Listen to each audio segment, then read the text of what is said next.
So Kelly, you ready to run your D&D game tonight? Absolutely not. It's been a hectic week. My players are showing up in 20 minutes, and all I have is a piece of paper that says kobolds in funny hats. You know what, I gotta be honest, it sounds like you have everything you need to run an awesome and memorable game tonight.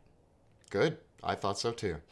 My name is Monty Martin. And I'm Kelly McLaughlin. And we are the Dungeon Dudes. Welcome to our channel where we cover everything Dungeons & Dragons, including advice for players and guides for Dungeon Masters. We upload new videos every Thursday, so please subscribe to our channel so that you never miss an episode. Today, we're going to talk frankly and openly about one of the most sticky issues facing every Dungeon Master running games of Dungeons & Dragons 5th edition or otherwise, and that's game prep. Game prep is one of the most thankless jobs that a DM can have. Most players who don't also DM have no idea how much effort and work can go into preparing the game for that night. But there are a few tips and tricks that you can use to make it a little easier on yourself.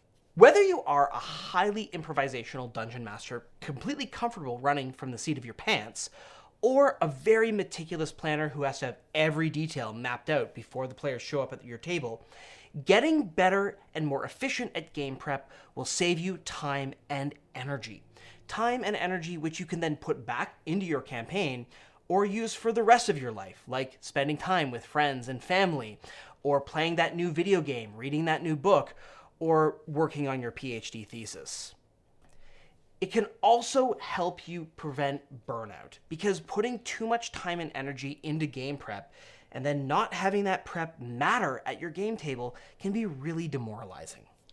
There's a lot to prepare today, so let's get rolling. So Monty, when you're setting up Dungeons of Drakkenheim for the night, how much prep time do you actually put into one night of playing? So real talk, on average, I would say I spend about as much time preparing for a game session as I do running it. That doesn't include time spent pulling out my miniatures, getting my Dwarven Forge setups going, or getting ready and just tidying up the game room in general, which can add an extra hour or two of time as well to the prep. That said, not every session requires that much prep, and I would say that there's many sessions where I've gone in with maybe an hour or half an hour of prep and been completely fine, and there have been other times when I've spent far more. I often put a lot more time into the pre-planning before the campaign even starts. Now, for myself, I actually have managed to get to a point where I spend about half the amount of time that I do playing prepping, depending on the session, for key story moments or moments in the campaign that are important for the player characters to navigate difficult dungeons or things like that. It does take me a lot longer to prep.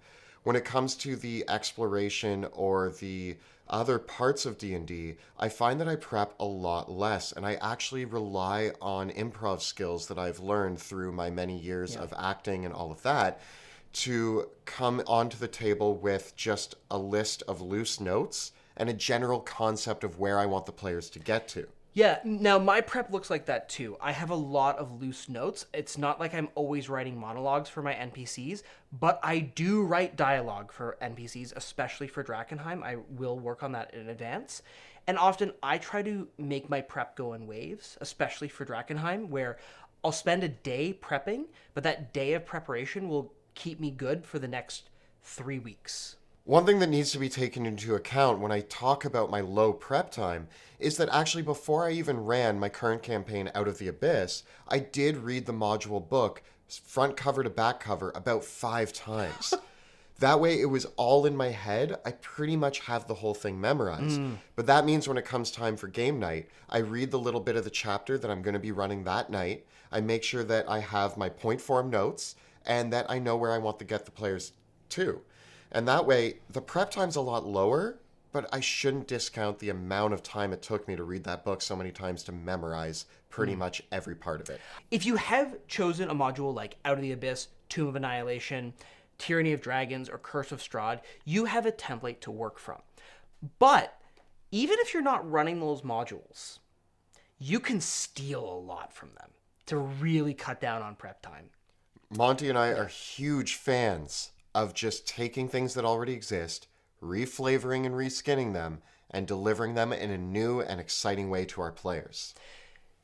Spending time reading published modules and campaign settings is a great way to overall reduce your prep time because you'll have an awareness and an inspiration of all the great things that are out there, and you can just use a lot of those things whole cloth, adapting them to your campaign as needed.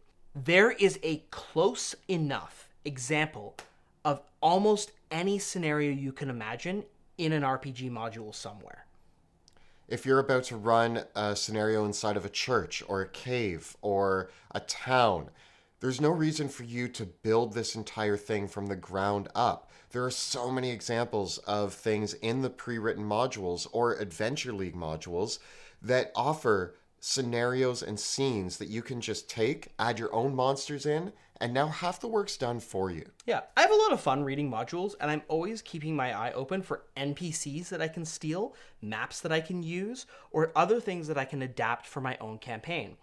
A great example of this is I built taverns for my campaign setting using maps from Curse of Strahd, NPCs that I lifted from Waterdeep Dragon Heist as their personalities, but then gave them the description of another NPC entirely. So by remixing things from different sources, you create something that's wholly original, but you didn't have to do all the work of developing those ideas whole cloth. So using the pre-written modules and campaign settings as a foundation just allows you to then use your imagination, or you can also grab things from other sources like your favorite books or video games or movies, grabbing scenarios, character concepts, or ideas and just peppering them in. By the time the players make contact with them, they won't be able to recognize where they originally came from anyway. One of the things that I love doing, because I've had the benefit of being able to travel for the past couple of years, is even taking photos from the places that I visited in Ireland and Germany and elsewhere, and using those photos to inform my descriptions and help build events and get inspiration from those places that I visited. Your players will never notice once they've gone through the meat grinder of your mind and come out in your campaign. If you find yourself really strapped for time and game night is quickly approaching, there are 3 great resources that you can use to just grab something, set it on the table, and be ready to play. First of all, the Dungeons & Dragons Adventurers League has a slew of awesome modules for characters of all levels that take between 1 to 4 hours to run. They're written with ease of dungeon mastering in mind, and the scenarios in them are virtually endless. There's everything from murder mysteries to dungeon crawls and more, and they're very easy to adapt outside the Forgotten Realms. Next up, there's some wonderful contests that are held for one-page dungeons, which can be a great way to just grab something and be like, well, here's a one-page dungeon, and I can tell you one-page dungeons are a great way to fill a pretty casual evening of D&D. And on the note of one-page dungeons, you might want to check out some of the methods that are of the 5-room dungeon contest. These are ways of building dungeons that only have 5 different rooms in them, usually about 3 to 4 different encounters, and many creators have made great examples of these that are instantly runnable. If you don't want to use someone else's work, but are looking to make something of your own, one of the first ways to really cut down on your prep time, though, is to use someone else's map at the very least. The amount of time that I have spent trying to create my own maps just to find one online that was pretty much exactly the same as the one that I spent 8 hours mapping out in my head and then drawing out, I could have saved all that time just by going online, grabbing a map, filling it with my own stuff, and away we went. I've often made a flow chart and said, I'm going to take this part from this map, this part from this map, this part from this map, and slam them together and just kind of massage around the corners, because the geography doesn't always need to be 100% perfect, especially if it's just going to go out in front of your players. And so that's where I'm a big fan of going on and finding maps by people like Dyson Logos, because their maps are really printer friendly because they're in black and white. And I'll just print those maps out, start marking them up with a pen and piece of paper, and start saying, like, here's the kobolds, here's the treasure, here's the trap, and then I can actually run the adventure right off of that map.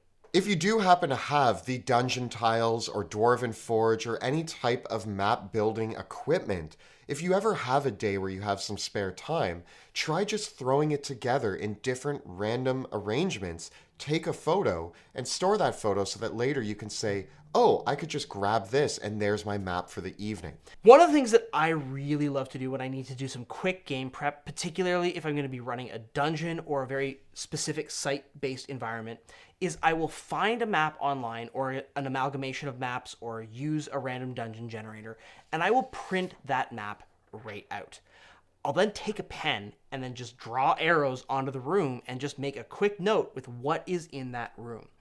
For myself, I've been DMing long enough that I know that I can make up descriptions really, really well on the fly. So I know for me, I usually just need to plan out what's in each room with a few quick notes, and then I can kind of expand on that in the moment.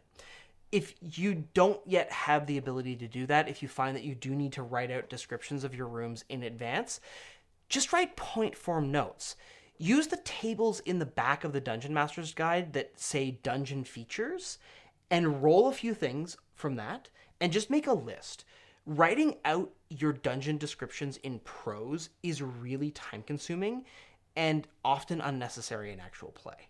If you're strapped for time, another really important fact is avoid making brand new NPCs or monsters from scratch. You can easily grab NPCs and monsters, reflavor them with just a few extra little words, and now you're ready to drop them into your game, and they'll seem new and exciting to your players. One of my favorite things when I'm strapped for time, I need ideas, and I don't know what monsters to put in front of my players, is to start rolling on random encounter tables or go through the monster manual and find a monster that I haven't used in a while, or even go through my miniatures collection and find out what mini has the most dust on it, and then pull that out and use that.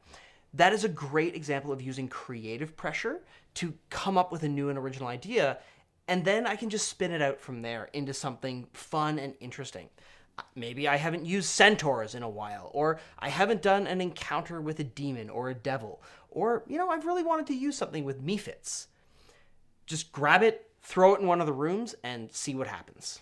Going back to your point about minis, I have planned entire evenings just about opening a box of minis, pulling out the ones that I think look the coolest, setting them down and saying, all right, how's this going to work in this dungeon?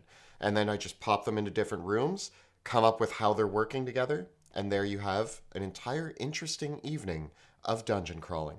You can spend a lot of time building custom NPCs and monsters. And when you are strapped for time, that is one of the first things that you should just forget about it.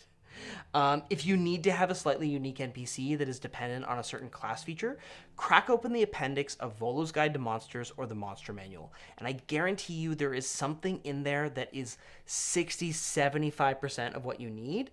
Slap on the class feature from the class that you want to model it off of to make it work perfectly, and just take it from there. Particularly with NPCs that cast spells or have really complex features and abilities, you can spend half an hour or more homebrewing these things, and that can be more time than you need to prep the entire session. I have a very quick set of ideas for how to quickly come up with an NPC on the fly, and that is very simply this. I pick one of the NPC options from the guides, and then I write a personality trait, a flaw, and the actor who would play them. And then that way I have the entire roleplay option for this NPC already mapped out. Yeah, using actors or famous people or even characters from fiction and video games and just saying, I'm going to roll this NPC exactly like Kratos, or I'm going to roll this NPC exactly like that politician I don't like. Then you've got something that you can map onto immediately. Yes, it's a caricature. Yes, it's slightly shallow. But when you're trying to save time in prep, you might unexpectedly have a really memorable NPC. Also, if you're really bad at impersonations, that's fine. Do it anyway, because now it's a unique NPC and nobody's going to know who the heck you're trying to be anyway. So at the end of the day, you're strapped for time. You have all of these ideas written down that you had for years, or all of these concepts that you can just grab off the internet or from other sources. You can grab a bunch of these different concepts, throw them in a pot together, mix it together, and once your players come into contact with it, it's going to be an entirely unique experience anyway. So at the end of the day, there's no harm in stealing things, reskinning them, reimagining them, mixing them together it's going to come out as a unique and memorable experience no matter what. No one is going to come at you for the copyright or intellectual property of your homebrew Dungeons & Dragons game. And if you are really strapped for time, use that to your advantage and beg, borrow, and steal where you can. Whip something up together, and it will become an original thing, because that's what happens with the creative process.